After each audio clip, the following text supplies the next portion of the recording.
Bonjour à tous et bienvenue dans cette nouvelle vidéo où je vous partage un maximum de recettes, la suite de mon retour de course de la dernière vidéo. Donc c'est parti, comme la dernière fois, je prépare tous mes ingrédients pour vraiment bien m'y retrouver, avoir tout ce qu'il me faut apporter demain. Et en plus cette fois-ci, on sort le gros matériel, j'ai sorti le Thermomix parce que là je vais faire un maximum de recettes tout le même jour. Donc je commence par faire cuire à la vapeur toutes les jeunes pousses de blettes, il y en avait pas mal. Donc je profite du Varoma qui a une grande contenance pour pouvoir les faire cuire tout en même temps.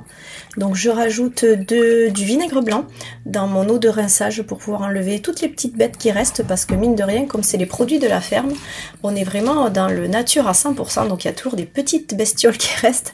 Donc là j'étais sûre de tout bien enlever, je les ai bien rincées et ensuite je vais lancer donc mon Varoma. Je vais les faire cuire pendant à peu près 20 minutes, comme ça elles seront bien tendres. Donc ça c'est pratique, ça se fait tout seul et je m'en occupe plus. Pendant ce temps, je vais commencer une fois de plus ma petite sauce tomate maison que je fais, toujours la même, je trouve ça tellement pratique. C'est des saveurs qu'on aime bien, donc je choisis une sauce tomate bio nature à laquelle j'ajoute une gousse d'ail, de l'origan et un petit peu de sel. C'est toujours la même base en fait et c'est des saveurs parfaites qui se marient avec toutes sortes de légumes, de pâtes ou de préparations, donc je trouve ça très pratique. Pendant ce temps, je continue et je vais préparer les ingrédients de la troisième recette. Donc là, je vais enlever l'écosse de tous les petits pois. Regardez, c'est tellement joli. Donc là, si vous avez des enfants, c'est le moment de les mettre à contribution.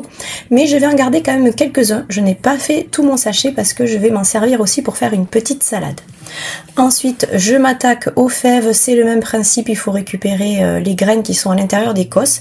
Et donc voilà, j'avais une belle quantité de fèves et de petits pois, mais entre-temps, j'ai coupé les morceaux de la peau des fèves. Vous pouvez l'utiliser pour faire des purées apparemment, mais moi je voulais en faire profiter les petites poulettes, les cocottes de mes propriétaires.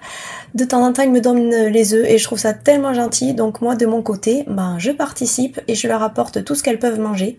C'est des vraies gourmandes et c'est trop marrant, elles ont leurs petites habitudes. Alors celle-ci, la noire, dès que j'arrive elle m'attend derrière le portail et elle attend que je la caresse d'abord avant de lui donner à manger, mais c'est tellement marrant, j'aurais jamais cru pouvoir avoir cette complicité avec ces volatiles.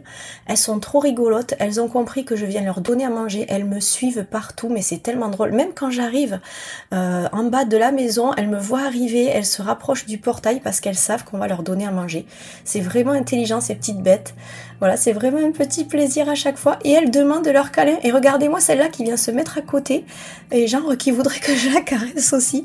C'est vraiment trop mignon. Et en fait, je me suis tellement attachée à ces petites bêtes. Je trouve ça tellement pratique que je pense que la semaine prochaine, je vais aller en acheter moi aussi pour mettre un petit peu plus de monde dans ce petit poulailler et avoir les œufs frais parce que c'est vrai qu'on en consomme beaucoup.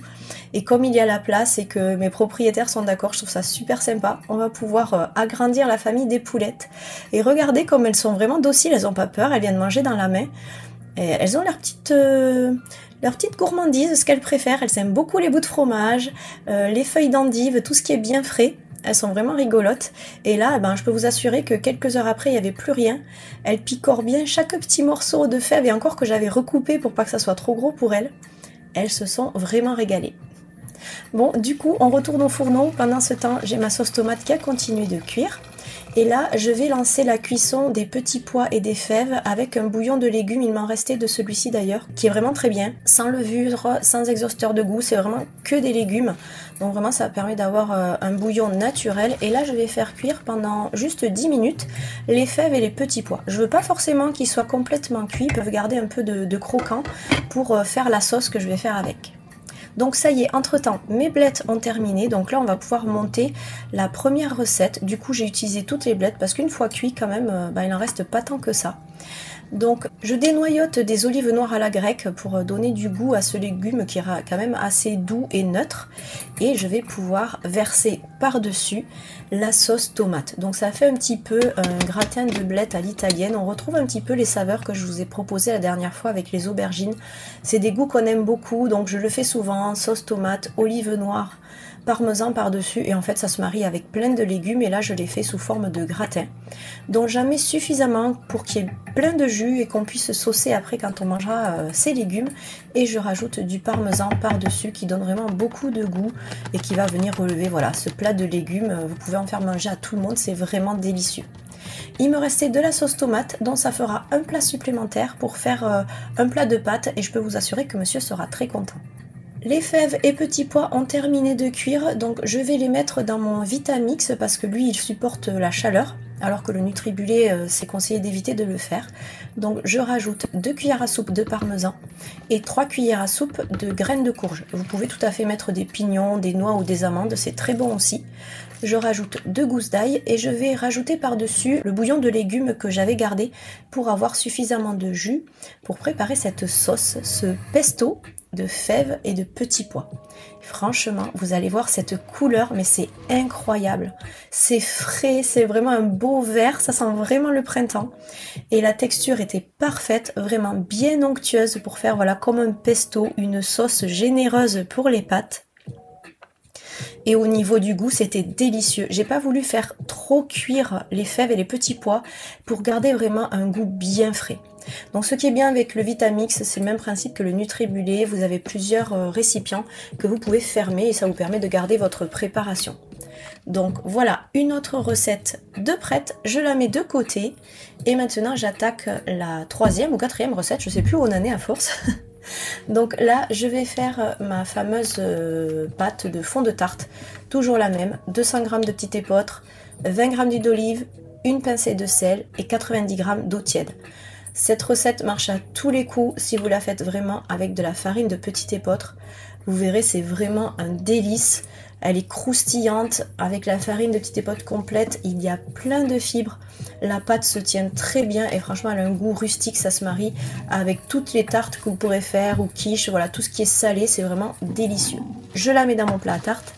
Et pendant ce temps, je vais préparer la garniture. Donc finalement, j'ai fait avec les poireaux. Heureusement que j'avais pris mon kilo de poireaux. Donc là, j'ai juste utilisé les blancs de poireaux que j'avais donc trouvé à la ferme. Et je les coupe en demi-lune. Je les mets dans mon petit panier vapeur pour pouvoir bien les rincer.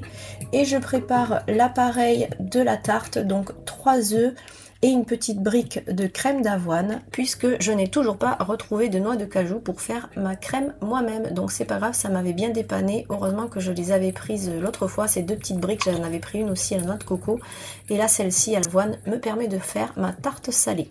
Donc je rajoute un petit peu de sel et des aromates secs. J'aime bien ce mélange de chez Lidl, pour le goût mais aussi pour la couleur, ce vert qui tranche bien avec le reste de la préparation. Donc je mets les poireaux sur le fond de la tarte, j'ai réparti de façon assez homogène, et par dessus je viens mettre la truite fumée que j'ai coupée en petites lamelles. Pareil, je fais bien attention d'en mettre suffisamment un petit peu partout, et je rajoute donc l'appareil à tarte que j'avais préparé, donc avec les 3 œufs et la crème d'avoine. Je mets bien par-dessus, vous voyez, la garniture est vraiment généreuse. Même l'appareil ne recouvre pas tout, mais au moins on est sûr d'avoir suffisamment de légumes. Je termine avec les copeaux de parmesan parce que je trouve que ça apporte beaucoup de goût et ça gratinera encore plus. Je découpe le papier de cuisson et je termine en rabattant les morceaux de la tarte. Je trouve que ça lui donne un côté encore plus rustique, encore plus appétissant. Donc voilà, pendant ce temps, le gratin de blettes à l'italienne était terminé. Voilà, ça bulle encore un petit peu, c'est très appétissant et j'en ai profité pour enfourner la tarte. Voilà le résultat après 35 minutes de cuisson à 200 degrés. Donc la pâte à tarte est bien croustillante, vraiment elle est savoureuse et la garniture moelleuse est pleine de saveurs avec poireaux et truite fumée.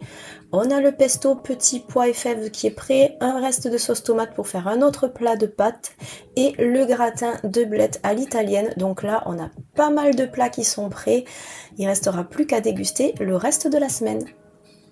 Je vous montre comment j'ai servi la première fois le gratin de blettes à l'italienne. Je vous propose 2 sources de protéines pour les accompagner. Moi, j'ai utilisé cet émincé provençal de Bjorg qui me servira à la fois de glucides et de protéines puisque c'est blé et pois chiches.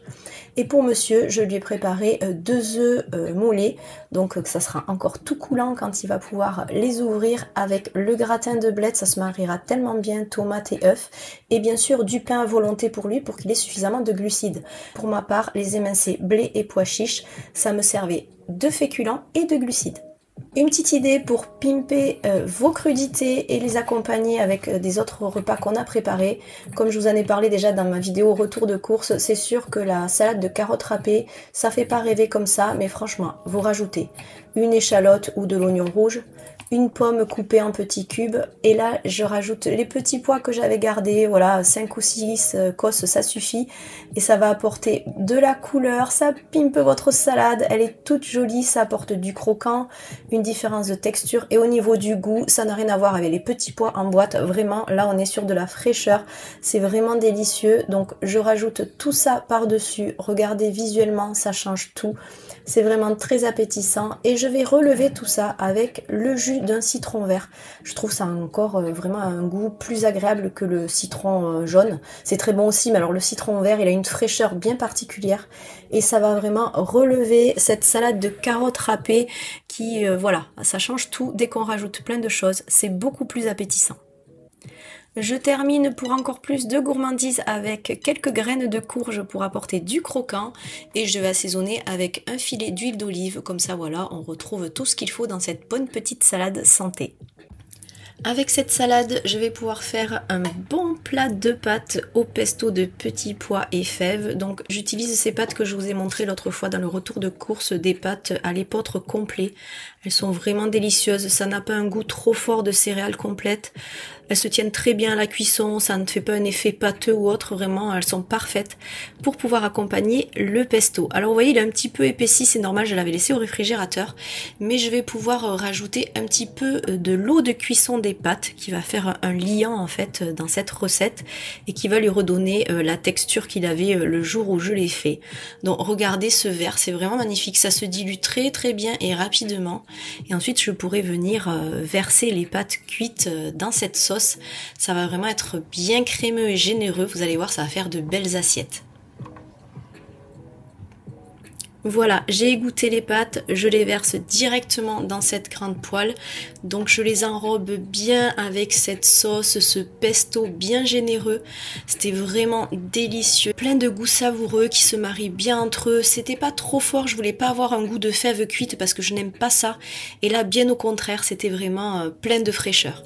J'ai rajouté une demi-mozzarella pour chacun, c'est de compléter la part de protéines, puisque les fèves, ce sont des légumineuses, c'est un petit peu protéiné, donc c'était sympa. Et c'était vraiment délicieux.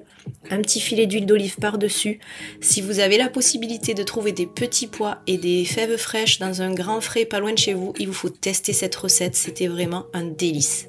Une autre idée pour faire de bonnes petites recettes au printemps, il me reste encore quelques kiwis, donc j'ai utilisé le chou rouge que je vous avais montré l'autre fois et j'ai fait une salade chou rouge, avocat et kiwi. On joue sur le contraste des couleurs et c'est vraiment très agréable. Je m'en suis servi une première fois pour accompagner la tarte poireau et truite fumée. C'était délicieux, plein de textures, plein de goûts, plein de couleurs. Pensez-y, mangez l'arc-en-ciel quand vous faites vos repas. Vous serez sûr de faire le plein de vitamines et minéraux et de vous régaler. Deuxième recette, j'ai fait ce que je vous ai dit la dernière fois aussi dans la vidéo. J'ai mélangé le cottage cheese avec une boîte de thon. Si vous saviez le nombre de fois où cette recette me sauve, c'est tellement pratique, ça vous fait une source de protéines. Vous mettez ça sur des tartines ou sur des crackers, c'est vite préparé. Et il me restait de la salade de chou rouge, j'ai rajouté encore un petit peu d'avocat et on avait voilà la pause déjeuner prête en 2 minutes. Et on s'est vraiment régalé, on a apporté à notre corps tout ce dont il avait besoin. Alors, après tous ces repas que je vous ai proposés, on part sur les petits déjeuners salés parce que mine de rien, vous avez été assez nombreux et nombreuses à me dire que vous aviez envie de tester les petits déjeuners salés. Donc cette semaine, j'avais fait ma petite récolte de feuilles de chou kale. Donc là, on va les cuisiner pour faire des œufs brouillés le matin et c'était vraiment délicieux. J'ai rajouté des tomates séchées. Avec l'huile de tomates séchées, ça a donné pas mal de goût. Et j'ai utilisé les tranches fumées de sétane pour ajouter encore plus de protéines à ce petit petit déjeuner. Je vous assure, c'est incroyable comme ça peut être bon de manger salé le matin. Vos papilles, elles sont en pleine forme là, elles sont réveillées, et elles apprécient toutes ces premières saveurs que vous allez voilà, pouvoir apprécier. Et honnêtement, c'est super sympa, il vous faut essayer les petits déj salés, vous allez voir, c'est vraiment très agréable. Et surtout, vous n'aurez pas faim, ça va vous tenir toute la matinée et cette sensation est bien agréable quand on a des journées bien remplies. Donc là, regardez la belle assiette généreuse que ça me fait, mine de rien, avec 2 œufs, un petit peu de chou kale et les petits morceaux de tranches fumées de seitan. Et j'ai rajouté avec 2 tranches de pain d'épeautre. Vraiment, c'était super délicieux. Toutes ces saveurs le matin, c'est bien moelleux comme il y a le chou kale, les œufs restent bien moelleux, bien tendres. C'était un délice. Il vous faut tester les petits déj salés. Dites-moi si vous allez essayer de faire ça. Et pour finir cette vidéo incroyable mais vraie, j'ai terminé la sauce que j'avais préparée, le pesto, pour un petit déj. Ça me faisait tellement envie, cette préparation à base de fèves et petits pois. Au final, vous voulez que je vous dise, on aurait dit un petit pot de bébé. Donc c'était délicieux. Et j'ai rajouté 2 tranches de seitan fumé par-dessus. Je vous assure que pour un petit déjeuner le matin, manger ça, mais c'est un régal.